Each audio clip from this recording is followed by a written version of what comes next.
پیغمبری مل جائے، اور اس سے یہ بات بھی واضح ہو گئی کہ نبوت وحی ہے، تسبیح نہیں ہے، کیونکہ یہ میرا موضوع نہیں ہے، یہ اپنے نبوت پر پڑھانے والے ہمارے اساتذہ کرام یہاں پہ وہ آپ کو پڑھائیں گے کہ نبوت وحی ہے، تسبیح نہیں ہے۔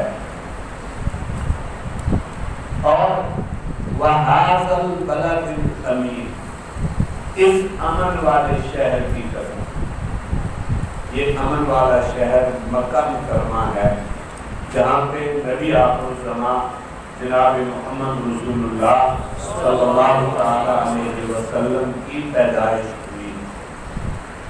آپ صلی اللہ علیہ وسلم کا یہاں پہ تشریف آوری ہوئی تو اللہ رب العزت نے حضرت آدم سے لے کر حضور نبی کریم صلی اللہ علیہ وسلم تک، جنت کے دور سے لے کر اس دنیا کے دور تک، ان 3-4 آیتوں میں ساری تاریخ اجمالی طور پر بیان کر دی۔ بات سمجھ آ گئی؟ دوسری بات یہ بتائی کہ آغاز حضرت آدم علیہ السلام سے ہوا نبوت کا، اور اختتام جو ہے وہ حضور نبی کریم صلی اللہ علیہ وسلم کی ذات اقدس پر ہوا، اور حضور نبی کریم صلی اللہ علیہ وسلم نے اللہ سے وحی پا کر اعلان کر دیا، الیوم اکملت لکم دینکم واتممت علیکم نعمتی ورضیت لکم الاسلام دینا، یہ حضور نے اعلان کر دیا۔ یہ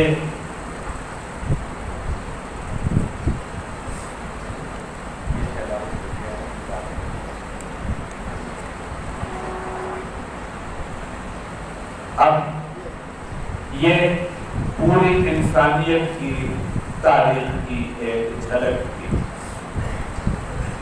بنی اسرائیل کی تاریخ کیا ہے؟ بنی اسرائیل اور بنی اسماعیل یہ دونوں حضرت ابراہیم علیہ السلام کی اولاد ہیں۔ بنی اسرائیل اور بنی اسماعیل کس کی اولاد ہیں؟ حضرت اسماعیل علیہ السلام حضرت ابراہیم کے بڑے بیٹے، اور ان کی چھوٹی بیوی حضرت ہاجرہ کے وطن سے، اور حضرت اسحاق علیہ السلام حضرت ابراہیم کے چھوٹے بیٹے ہیں، جو کہ ان کی بڑی بیوی حضرت سارہ کے وطن سے۔ حضرت ابراہیم کا مولد اور منشا یعنی جائے پیدائش عراق کا شہر عرس، عراق کا شہر عرس حضرت ابراہیم کی جائے پیدائش ہے۔ یہاں اس ملک کے عراق ہی کا بادشاہ تھا نمرود۔ نمرود کہاں کا بادشاہ تھا؟ عراق کا۔ اور حضرت ابراہیم علیہ السلام نے جس معاشرے میں آنکھ کھولی وہ بت پرستی والا معاشرہ تھا، اور خود آپ کے گھر میں حضرت ابراہیم کے والد آزر یہ بت ساز تھے، گھر میں بت قدا تھا، لیکن پیغمبر پر ماحول کا اثر نہیں ہوتا، وہ معصوم ہوتا ہے۔ پیدائش سے لے کر نبوت ملنے تک اللہ تبارک و تعالی پیغمبر کو تمام آلائشوں سے، تمام گناہوں سے، صغائر ہوں یا کبائر، صغیرہ ہوں یا کبیرہ، اللہ تبارک و تعالی پیغمبر کو گناہوں سے محفوظ رکھتے ہیں، پاک رکھتے ہیں، معصوم بتا رکھتے ہیں، کیونکہ پیغمبر نے اللہ تبارک و تعالی کا نمائندہ بن کے مخلوق کو دعوت دینی ہے۔ اگر پیغمبر بھی عام مخلوق کی طرح گناہوں میں مبتلا ہو گیا اور پھر جب نبوت ملی اور اس نے دعوت دی تو لوگ انگلی اٹھائیں گے، کہیں گے کل تک ہمارے ساتھ بیٹھ کے شراب پینے والا کل تک ہمارے ساتھ بیٹھ کے جوا کھیلنے والا، کل تک ہمارے ساتھ بیٹھ کے فلاں فلاں گناہ کرنے والا آج یہ پیغمبر کیسے بن گیا؟ انگلیاں اٹھتی ہیں۔ اللہ تبارک و تعالیٰ کو یہ گوارا نہیں کہ میرا نمائندہ ہو، میرا نبی ہو، میرا پیغمبر ہو، اس کی طرف کسی بدبخت انسان کی انگلی اٹھے اور یوں اشارہ کرے کہ تو نے فلاں گناہ کیا ہے، یہ اللہ کو گوارا نہیں۔ اس لیے پیغمبر کو اللہ تبارک و تعالیٰ جتنا گندا معاشرہ کیوں نہ ہو، اس میں اللہ پاک پیغمبر کو معصوم رکھتے ہیں۔ تو گھر کے اندر بت پرستی کا رواج ہے۔ رب الجلال نے حضرت ابراہیم علیہ السلام کو بت پرستی سے محفوظ رکھا، معصوم رکھا۔ بت پرستی کی نفرت اللہ نے آپ کے دل میں پھیلا دی۔ اسی لیے جب ہوش والا کو دیکھتے ہیں گھر میں بتوں کی رہے پہلے تو پوچھتے ہیں کہ ابا جان ماں سے تماثیل التی انتم لہا عاکفون، یہ کیا مورتیاں ہیں جو جن کا تم اعتکاف کرتے ہو، جن کی تم عبادت کرتے ہو، یہ کیا ہے آپ؟ اب باپ جو ہے وہ کہتا ہے کہ یہ ہمارے دیوتا ہیں، یہ ہمارے خدا ہیں، یہ ہمارے خدا ہیں۔ تو حضرت ابراہیم علیہ السلام نہیں مانتے ہیں، دلیل سے بات کرو۔ اور دلیل میں سارے کے سارے سمیت بادشاہ کے حضرت ابراہیم علیہ السلام کے سامنے فیل ہو جاتی ہیں، ان کی تمام دلائل ختم ہو جاتے ہیں، تو وہ تشدد پہ اتر آتے ہیں۔ اور یہ حضرت سے طریق مخالف کا دستور رہا ہے کہ جب وہ دلیل کی بات نہ کر سکے تو تشدد پہ اتر آتا ہے۔ چنانچہ حضرت ابراہیم علیہ السلام کو آگ میں ڈالا گیا، اس پاداش میں کہ انہوں نے بتوں کو توڑا۔ کہنے لگے کہ یہ سنیں یا نہ سنیں، بات کریں یا نہ کریں، ہمیں نفع نقصان دیں یا نہ دیں، وَانْصُرُوا آلِهَتَكُمْ۔ نمرود نے کہا اپنے خداؤں کی مدد کرو، ابراہیم کو آگ میں ڈال دو۔ اس نے ہمارے خداؤں کا یہ ستیہ ناش کیوں کیا ہے؟ چنانچہ آگ میں ڈالا گیا۔ اللہ رب العزت نے آگ کو گلزار بنا دیا، حضرت ابراہیم علیہ السلام کو آگ سے زندہ سلامت نکالا۔ اب بادشاہ وقت کو یہ گوارا نہیں ہے کہ میرا دشمن ہو اور وہ آگ سے نہ جلے تو اس ملک میں رہے، چنانچہ جلا وطن کر دیا گیا۔ آپ کی بیوی حضرت سارہ اور آپ کے بھتیجے حضرت لوط آپ کے ہمراہ یہاں سے نکلے۔ مصر کا واقعہ آپ کے سامنے ہے۔ وہاں سے نکلے کنعان کی طرف، یہ موجودہ ملک شام فلسطین جو ہے اس کا پرانا نام کنعان ہے۔ اللہ نے وہ زمین عطا کر دی۔ اب مصر کے بادشاہ نے حضرت ہاجرہ حضرت سارہ کو بطور لونڈی کے عطا کی تھی۔ جب حضرت سارہ بوڑھی ہو گئی، اولاد نہیں ہے، حضرت ابراہیم بڑھاپے کی طرف جا رہے ہیں، اولاد نہیں ہے، تو انہوں نے حضرت ہاجرہ کو آزاد کر کے حضرت ابراہیم کے نکاح میں دے دیا، چلو مجھ سے اولاد نہیں ہوئی، ان سے ہی ہو جائے۔ چنانچہ اللہ نے بیٹا دیا۔ اس وقت حضرت ہاجرہ کی عمر 64 سال اور حضرت ابراہیم علیہ السلام کی عمر 84 برس کی تھی جب حضرت اسماعیل پیدا ہوئے۔ اور پیدا ہوتے ہی حکم ہوا کہ اس بچے کو اور اس کی ماں کو فلاں ریگستان میں بے آب و گیا وادی میں چھوڑ کر آؤ۔ چنانچہ حضرت ابراہیم علیہ السلام وہاں ملک شام سے کنعان سے چلے، اونٹ پر سامان لادا، بیوی بچے کو لیا، اور جہاں آج کل کعبۃ اللہ ہے یہاں اس کے ساتھ ڈھونڈا ڈال کے واپس جانے لگے تو حضرت ہاجرہ نے اونٹ کی مہار پکڑ لی کہ ہمیں کس کے سہارے چھوڑتے جا رہے ہیں؟ حضرت ابراہیم علیہ السلام نہیں بولتے جا رہے، یہ بھی ساتھ ساتھ چل رہے ہیں۔ اور جب وہ مکہ کی حدود سے نکلنے لگے تو حضرت ہاجرہ نے کہا کیا اللہ کا حکم ہے؟ تو حضرت ابراہیم زبان سے نہیں بولے بلکہ یوں سا بتایا کہ ہاں۔ تو حضرت ہاجرہ کہنے لگی جب اللہ کا حکم ہے تو اللہ پاک ہمیں ضائع نہیں کرے۔ چنانچہ اس کے بعد دیکھیں پانی ختم ہو گیا تو حضرت ہاجرہ پانی کی تلاش میں کوئی صفا پہ چڑھی، وہاں سے دوڑ لگائی مروہ پہ، وہاں سے واپس صفا پہ، اور جہاں زمزم کا کنواں تھا وہاں پہ حضرت اسماعیل کو چھوڑا، اور جب آخری چکر تھا تو کیا دیکھتی ہیں کہ نیچے جہاں بچہ چھوڑا تھا وہاں پہ جنگلی جانور جمع ہو گئے ہیں، روئی پیٹی کہ اللہ میرا بچہ جو ہے اس کو جانور کھا گئے۔ جب آئی وہاں پہ پہنچی تو دیکھا کہ جہاں ایڑیاں لگی ہیں حضرت اسماعیل کی وہاں سے پانی کے فوارے پھوٹ پڑے۔ ان کی جو حریم بنائی، حریم جانتے ہو کنواں جو ہوتا ہے نا، اس کو جب یوں ڈھکا لگاتے ہیں تاکہ تو اس کے وہ باڑ لگاتے ہیں، اس کو حریم کہتے ہیں، اور عبرانی زبان میں بولی زمزم رک جا۔ زمزم کا اردو میں ہماری زبان میں ترجمہ کیا ہے؟ رک جا۔ چنانچہ جتنا پانی باہر آیا تھا وہیں رک گیا، اور وہ جانور تو دیکھتی ہیں وہ پانی پینے کے لیے جمع ہو، اللہ نے پانی دے دیا۔ اب قبیلہ بنو جرہم جو عرب کے دور دراز علاقوں میں رہتا تھا، اس میں وہ وہاں سے گزر رہا تھا، قافلہ کو دیکھا یہاں پانی ہے، تو انہوں نے مائی صاحبہ سے اجازت طلب کی کہ اگر آپ اجازت دیں تو ہم یہاں پہ اپنے جھونپڑے بنا لیں۔ انہوں نے جھونپڑے بنائے۔ حضرت اسماعیل علیہ السلام جوان ہوئے، قربانی کا واقعہ پیش آیا، یہ سب آپ جانتے ہیں۔ تو قبیلہ بنو جرہم میں جن کی زبان سریانی تھی، کون سی زبان تھی؟ سریانی زبان۔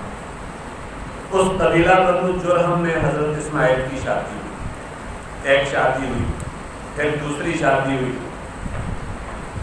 حضرت اسماعیل کی زبان تھی عبرانی، اور قبیلہ بنو جرہم میں آپ کی شادی ہوئی، آپ کی زوجہ مطہرہ مقدسہ کی زبان تھی سریانی۔ عبرانی اور سریانی جب دو زبانیں آپس میں ملی تو ایک تیسری زبان ماں سے وجود میں آئی جسے عربی زبان کہا جاتا ہے۔ سمجھ آ گئی؟ یہ عربی زبان حضرت اسماعیل علیہ السلام اور قبیلہ بنو جرہم جو ہے ان کے آپس میں ملاپ کی بنیاد پر یہ زبان ماں سے وجود میں آئی۔ یہ عربی زبان کی ابتدا ہے، یہ عربی زبان کی کیا ہے؟ ابتدا ہے۔ اب حضرت ابراہیم اسماعیل علیہ السلام کی اولاد جو ہے وہاں سے وہ آپ کے بیٹے پوتے پر پوتے پھیلتے پھیلتے پورا جزیرۃ العرب بھر گیا، پورا جزیرۃ العرب بھر گیا۔ یہ کتنے صوبوں پر مشتمل تھا عرب؟ عرب کا جغرافیہ پتہ ہے آپ کو؟ نہیں آتا؟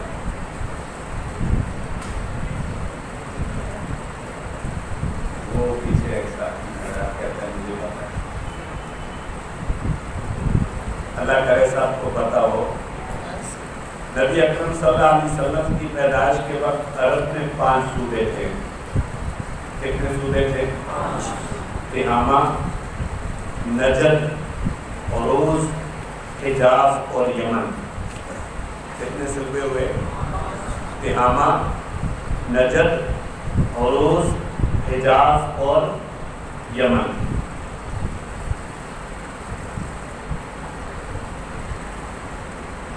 تو حضرت اسماعیل علیہ السلام کی اولاد پھیلتے پھیلتے ان 5 صوبوں تک پھیل چکی تھی، اور ان سب کی زبان کیا تھی؟ عربی۔ سب کی زبان کیا تھی؟ عربی زبان۔ اب یہ تو تاریخ ہے، ہسٹری ہے بنو اسماعیل کی، اور ان میں حضرت ابراہیم علیہ السلام کے فرزند اکبر حضرت اسماعیل علیہ السلام نبی، اور حضرت اسماعیل علیہ السلام کے بعد حضور نبی کریم صلی اللہ علیہ وسلم تک عربوں میں کوئی نبی نہیں آیا، کوئی نبی عربوں میں نہیں آیا۔ ان میں حضرت اسماعیل کے بعد ان کی اولاد میں حضور نبی کریم صلی اللہ علیہ وسلم واحد نبی ہیں جو تشریف لائے، اور اس بارے میں کتب ثابتہ کی پیشنگوئیاں موجود تھی۔ کتاب استثناء، آدنامہ قدیم، باب نمبر 15 آیت نمبر 18۔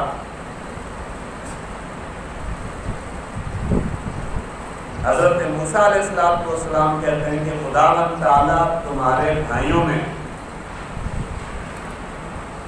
مجھ جیسا نبی برپا کرے گا اور اپنا کلام اس کے منہ میں ڈالے گا۔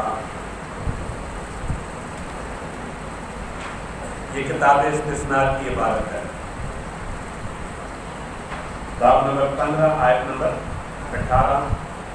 خداوند تعالیٰ تمہارے بھائیوں میں، یہ بنی اسرائیل سے حضرت موسیٰ علیہ السلام مخاطب ہے، اور کیا کہہ رہے ہیں کہ خداوند تعالیٰ تمہارے بھائیوں میں۔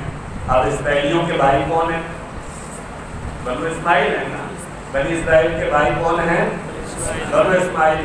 تو حضرت موسیٰ علیہ السلام کیا کہتے ہیں؟ خداوند تعالیٰ تمہارے بھائیوں میں مجھ جیسا نبی برپا کرے گا اور اپنا کلام اس کے منہ میں ڈالے گا۔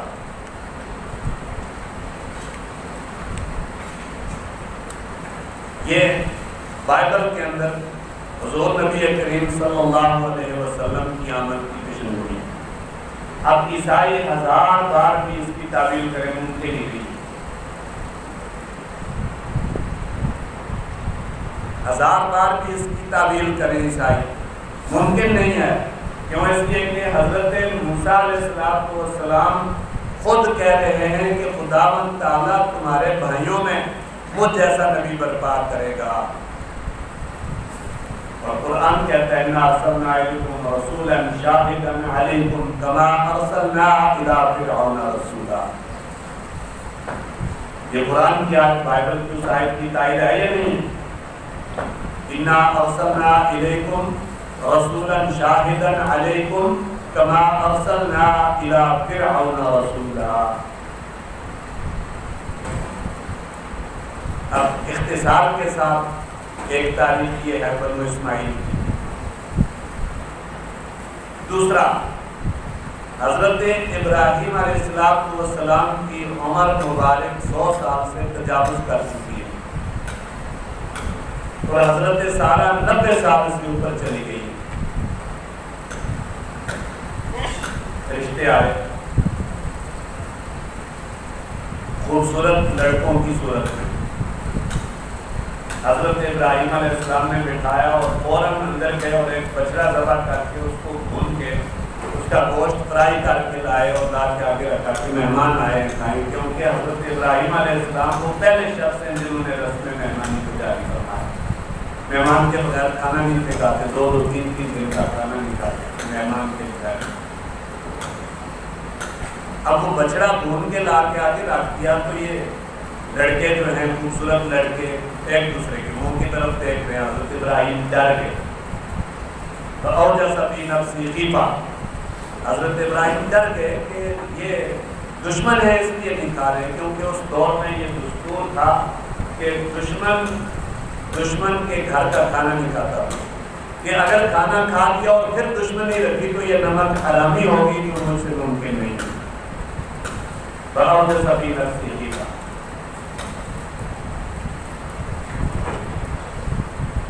قالوا لا تخف انا ارسلنا الى قوم لوط۔ یہ نہ کہ ابراہیم ڈریے نہیں، ہم فرشتے ہیں، ہم کھاتے نہیں، ہمیں لوط کی قوم کی طرف بھیجا گیا ہے ان پر عذاب نازل کرنے کے لیے۔ اللہ نے کہا تھا کہ جاتے جاتے ابراہیم کو بیٹے کی خوشخبری دے جانا۔ حضرت سارہ دہلیز پہ کھڑی ہے، اور جب وہ سنتی ہیں کہ مجھے بیٹا ہوگا، فبشرناہ بغلام علیم۔ اور عجیب بات ہے، قرآن نے ایسا انداز اختیار کیا ہے کہ حضرت اسماعیل علیہ السلام کی جب خوشخبری ملی تو بغلام حلیم، اور حضرت اسحاق علیہ السلام کی خوشخبری ملی تو فبشرناہ بغلام علیم۔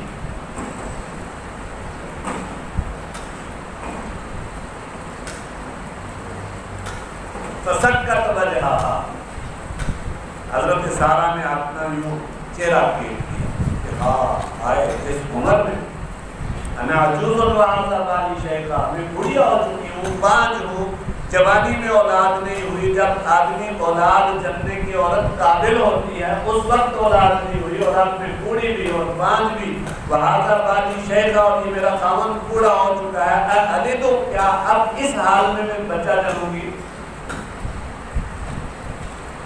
فرشتوں نے کہا ہاں، آپ کا رب یہ کہتا ہے کہ وہ ہر چیز پر قادر ہے، اس حال میں تجھے بچہ ہو۔ چنانچہ اللہ نے بیٹا عطا کیا، اور یہ حضرت اسماعیل علیہ السلام کی قربانی کے واقعہ کی بعد کی بات ہے۔ بائبل میں بھی لکھا ہے کہ اکلوتے کی قربانی ہوئی، اکلوتے حضرت اسماعیل علیہ السلام کے، نہ کہ حضرت اسحاق علیہ السلام۔ فبشرناہ باسحاق نبیا من الصالحین، ہم نے اس کو خوشخبری دی اسحاق نبی کی، وہ نیکوکاروں میں سے ہوں۔